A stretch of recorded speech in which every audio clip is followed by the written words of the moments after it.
अस्सलाम वालेकुम दोस्तों, मेरा नाम जाफर मदनी है और कोरल ड्रा की एक और क्लास के साथ आपकी खिदमत में हाजिर हूँ। आज की क्लास नंबर 19 है। आज की क्लास में हम सीखेंगे कंटूर टूल के बारे में। पिछली वीडियो में हमने सीखा था ड्रॉप शैडो के बारे में और आज की वीडियो में कंटूर टूल के बारे में सीखेंगे। वीडियो शुरू करने से पहले अगर आपने मेरे चैनल को सब्सक्राइब नहीं किया हुआ तो यहाँ से सब्सक्राइब कीजिए और यहाँ से बेल आइकन को भी प्रेस कर दीजिए ताकि मेरी वीडियो आप तक जल्द से जल्द और सबसे पहले पहुँच सकें।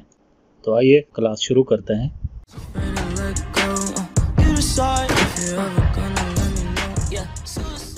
बिस्मिल्लाहिर्रहमानिर्रहीम। कंटूर टूल के लिए मैं सबसे पहले एक रेक्टेंगल बनाता हूँ और इसमें कोई कलर फिल कर देता हूँ। फर्स्ट कीजिए मैंने ये ब्लू कलर फिल कर दिया। तो जैसे मैं यहाँ से कंटूर टूल पे क्लिक करूँगा तो ये इसकी प्रॉपर्टीज चेंज हो जाएगी। रेक्टेंगल की प्रॉपर्टीज में ये दिखा रहा है इसकी प्रॉपर्टीज है और कंटूर टूल की प्रॉपर्टीज में कंटूर की प्रॉपर्टीज आ रही है। तो यहाँ पे देखिए तो ये यहाँ पे पहला बटन है टू सेंटर, यानी ये कंटूर हमारा सेंटर में बनेगा। सेंटर ऑब्जेक्ट से सेंटर में आ गया। यहाँ पे देखिए लिखा हुआ है apply A contour that फिल्स the object. दूसरा है इनसाइड कंटूर, ये यानी इस पे हम अगर क्लिक करेंगे तो हम ये इनसाइड में बनाएगा कंटूर। यहाँ पे है ये है आउटसाइड कंटूर। यहाँ पे आप कंटूर की कितनी कॉपी चाह रहे हैं यहाँ पे लिखेंगे। यहाँ पे साइज है कितना साइज होना चाहिए। यहाँ पे है कंटूर के कॉर्नर कैसे राउंड होंगे। ये बटन सिर्फ उस वक्त काम करता है जब हमारा यहाँ से आउटसाइड कंटूर सेलेक्ट होगा। और इसके आगे है लीनियर कंटूर, ये इसके कोई कलर स्कीम वगैरह होती है। यहाँ से आप कंटूर की आउटलाइन को कलर दे सकते हैं, यहाँ से उसका फिल कलर चेंज कर सकते हैं। और इसके आगे ये है ऑब्जेक्ट कलर, ये भी उसमें जब कलर फिल होते हैं तो ये उसको चेंज करने के लिए काम आता है। इसको हम देखेंगे। यहाँ से कॉपी कंटूर प्रॉपर्टीज है, यानी कंटूर की प्रॉपर्टीज को हम किसी और ऑब्जेक्ट में कॉपी करने के लिए, पेस्ट करने के लिए। और ये बटन है क्लियर कंटूर का, ये बटन क्लियर कंटूर का है। तो फर्ज कीजिए मैं यहाँ पे अगर 2 कॉपी लेना चाह रहा हूँ तो और आउटसाइड में लेना चाह रहा हूँ। मैं जैसे ही आउटसाइड पे क्लिक करूंगा तो ये देखिए ये आउटसाइड में 2 कॉपी बन गई, एक ये और एक ये रेड कलर की। ये हमारा ऑब्जेक्ट है ब्लू कलर का। ये इसके दरमियान 0.1 का मार्जिन दिया हुआ है, इसमें 0.1 इंच का ये साइज दिया हुआ है।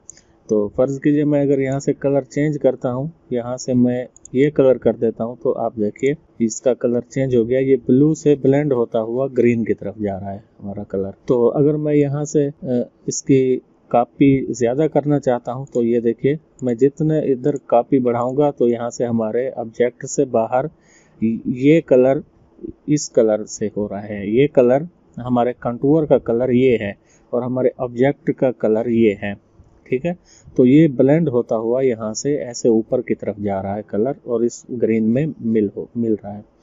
मैं इसको वापस 2 या 3 कर देता हूँ। तो इधर क्या है, इधर एक आ रहा है राउंड कॉर्नर।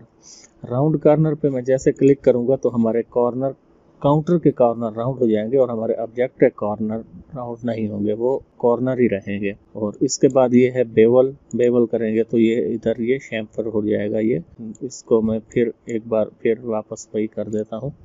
तो इसके बाद क्या है, ये लीनियर कलर काउंटर है। इस पे ये लीनियर कलर काउंट यानी ब्लू से ग्रीन की तरफ जा रहा है। अगर मैं यहाँ से क्लॉकवाइज काउंटर कलर करूंगा तो देखिए कलर इसका चेंज होता है। यहाँ पे थोड़ी इसने चेंज सी आ गई, ओपेसिटी थोड़ी सी कम कर दी है। और इसी तरह अगर काउंटर क्लॉकवाइज काउंटर कलर करेंगे तो ये देखिए ये कलर उसने ये मैजेंटा कलर आ गया है और ये ऑरेंज कलर आ गया है यहाँ पे और ये ग्रीन है, ये इसने चेंज कर दिया।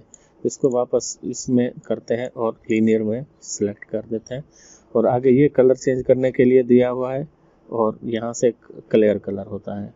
इस बटन को अब थोड़ा डिस्कस कर लेते हैं। देखिए मैं यहाँ से इसको लॉक हटा देता हूँ। तो अगर मैं ऑब्जेक्ट को बढ़ाता हूँ यहाँ से तो देखिए ऑब्जेक्ट का कलर ज़्यादा हो रहा है और कंटूर का कलर कम हो रहा है। इसको वापस इस पे खड़ा कर देते हैं और अगर कम करेंगे तो ये देखिए और कंटूर का जो है कलर और कंटूर का साइज जो उसके ऑब्जेक्ट की तरफ जा रहा है। ये देखिए यहाँ से कलर इसको बढ़ाएंगे तो ये देखिए हमारे ऑब्जेक्ट का कलर हमारे कंटूर का कलर एक रहेगा और जितनी बाकी कॉपी है उनका कलर हमारे ऑब्जेक्ट के कलर के साथ मैच होने लगेगा। मैं इसको वापस बंद कर देता हूँ। यहाँ से क्लियर कंटूर है, मैं इसको क्लियर करता हूँ और इसके बाद हम क्या करते हैं, अगर फ़र्ज़ कीजिए यहाँ पे 3 कापी लिखा हुआ है और ये साइज़ दिया हुआ है, मैं यहाँ से इनसाइड कंटूर करता हूँ। तो अब हमारा ऑब्जेक्ट ये है ब्लू कलर में। मैं इसको कलर अब तब्दील कर देता हूँ, रेड कर देता हूँ। तो अब क्या होगा, हमारे इनसाइड में आएगा, इसके अंदर आएगा। ये मैं जैसे इस पर क्लिक करता हूँ तो देखिए ये 3 कापीज हमारे रेक्टेंगल के अंदर 3 कापीज बन गई हैं। और कलर ये देखिए यहाँ पे है, कलर हम इसको चेंज भी कर सकते हैं। मैं यहाँ से येलो कलर करता हूँ तो आप देखिए इसको, ये हमारा कंटूर का कलर है और ये हमारा ऑब्जेक्ट का कलर है रेड। तो ये ब्लेंड होता हुआ इसमें आ रहा है। आप इसमें बढ़ा भी सकते हैं, ये देखिए जितना बढ़ाएंगे वो उसी हिसाब से वो ब्लेंड करता हुआ इस येलो कलर में जाएगा। आप यहाँ से साइज भी बढ़ा सकते हैं। देखिए मैं अगर यहाँ से साइज बढ़ाता हूँ तो देखिए ये साइज बढ़ता हुआ दिखाई देगा। मैं इसको वापस 0.1 करता हूँ तो ये देखिए यहाँ से आप इसको चेंज भी कर सकते हैं। इसके बाद ये है टू सेंटर। सेंटर में अगर देखिए यहाँ पे हमारी दो कापी बनी हुई है। अगर मैं यहाँ से सेंटर पे क्लिक करता हूँ तो ये क्या करेगा, इसी साइज में, ये जो साइज दिया हुआ है इसी साइज में इसको पूरा फिल कर देगा। कितनी पॉसिबल होती है कापीज वो बना देगा। एंटर। ये देखिए ये इसने 13 कापी बना दी है, लेकिन ये हाईलाइट नहीं है, हम इसको चेंज नहीं कर सकते क्योंकि ये जो टू सेंटर है वो ऑटोमेटिक इस जितना साइज हमने यहाँ दिया होता है। फर्ज कीजिए मैं यहाँ पे इसको वापस सेंटर में करते हैं और इसकी कापीज को 2 कर देते हैं और इधर मैं साइज बढ़ाता हूँ 0.2 कर देता हूँ।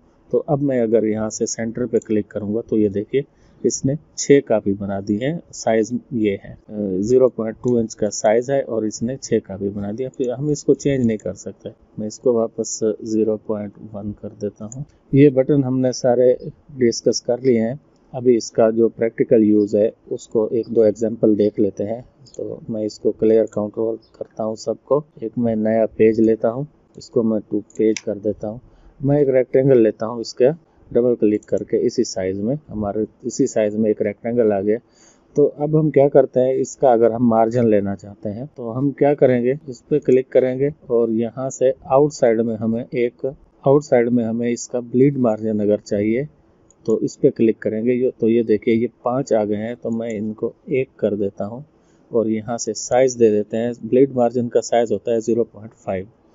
मैं इस पे जैसे ही क्लिक करूँगा आउटसाइड पे, ये अभी इसका ब्लीड मार्जिन आ गया है। तो वर्किंग एरिया के लिए हमने फिर एक और मार्जिन की ज़रूरत होती है। तो उसके लिए हम क्या करेंगे, इसको पहले हम ब्रेक करेंगे। ये एक ऑब्जेक्ट हो गया, इसको ब्रेक करेंगे सबसे पहले हम। मैं इसको सेंटर में कर देता हूँ। इसको राइट क्लिक करके यहाँ से ब्रेक कंटूर अपार्ट कर देंगे। ये जैसे हम करेंगे तो ये देखिए ये अलग अलग हो गए हैं। अब बाहर वाला जो है हमारा ब्लीड मार्जिन है और अंदर जो हमारा ऑब्जेक्ट है हम इसके ऊपर एक और मार्जिन देते हैं 0.125 का और इस पे जैसे क्लिक करेंगे तो ये देखिए अब हमारा ये भी हमारा एक ऑब्जेक्ट बन चुका है। लेकिन हमारा काम, हम जो काम करेंगे वो इसके अंदर करेंगे। ये जो बाहर वाली लाइन है ये हमारा कटिंग मार्जिन है। इसको मैं जैसे ब्रेक अपार्ट करता हूँ तो ये देखिए ये भी अलग हो गया है। इसको मैं इसके अंदर मैं कोई कलर फिल कर देता हूँ। ये देखिए ये कलर है। अब क्या होता है, हम कोई भी काम अब करेंगे तो इस मार्जिन के अंदर अंदर करेंगे, तो इसके बाहर नहीं करेंगे। इसका एक कंटूर का इस्तेमाल तो एक ये होता है। और इसके बाद क्या एक हम देखते हैं, फर्ज कीजिए अगर हम कोई टेक्स्ट लिखते हैं, मैं यहाँ पे लिख लेता हूँ लर्न, सिर्फ लर्न लिख लेते हैं। मैं इसको बढ़ाता हूँ और इसमें से मैं कोई फॉन्ट कर लेता हूँ। यहाँ से फॉन्ट इम्पैक्ट फॉन्ट कर लेते हैं। ये बहुत मोटा फॉन्ट होता है। तो हम क्या करेंगे, यहाँ से कंटूर करेंगे इधर 0.1 कर देते हैं और इन साइड में एक कॉपी इसकी कर देंगे। तो ये देखिए ये इन साइड में इसकी एक कॉपी होगी। पर एक का पार्ट करेंगे तो क्या होगा, हमारा ये इसकी निस्बत ये हमारा एक थिन जो टेक्स्ट है उसका एक और वर्जन आ गया है, या इसके बाहर आउटलाइन सी आ गई है। वाइट कलर या कोई और कलर भी कर सकते हैं। ये यानी किसी भी फॉन्ट को, कोई अगर बोल्ड फॉन्ट है तो उसको आप थिन करने के लिए इस कंट्रोल टूल का इस्तेमाल कर सकते हैं। ये उस वक्त इस्तेमाल होता है जैसे अभी देखिए हमारे पास अगर कोई डिजाइन आता है तो हमारे पास ये टेक्स्ट होता है। तो टेक्स्ट अभी तो मैंने ये लिखा हुआ है तो इस पर मैं फॉन्ट चेंज कर सकता हूँ, लेकिन कभी कभी ये कर्व में तब्दील होता है, ये कर्व होता है। ये देखिए अभी मैं इसका फॉन्ट चेंज नहीं कर सकता हूँ, तो इसको चेंज करने के लिए, इसको थोड़ा थिन करने के लिए यहाँ से कंटूर टूल में क्लिक करेंगे और यहाँ से 0.1 दिया हुआ है, आप 0.2 भी दे सकते हैं। और यहाँ से मैं जैसे इनसाइड करूंगा तो ये देखिए, फिर इसको ब्रेक करना पड़ेगा, ब्रेक पार्ट करेंगे या कंट्रोल के इसकी शॉर्टकट की है वो प्रेस करेंगे तो ये देखिए ये ओरिजिनल फॉन्ट है और ये इसका एक थिन कॉपी हमारे पास आ गई है। सकते हैं। तो दोस्तों उम्मीद करता हूं कि आज की वीडियो में आपको ये हमारा कंटूर टूल क्लियर हो गया होगा। कंटूर टूल के बाद हम आने वाली क्लास में सीखेंगे ब्लेंड टूल, ये सब एक एक क्लास में हम क्लियर करेंगे। तो उम्मीद करता हूँ आज का ये कंटूर टूल क्लियर हो गया होगा। मेरी वीडियो आपको पसंद आई होगी। अगर पसंद आई है तो मेरे चैनल को आप सब्सक्राइब कीजिए और अपने दोस्तों के साथ भी शेयर कीजिए। शुक्रिया।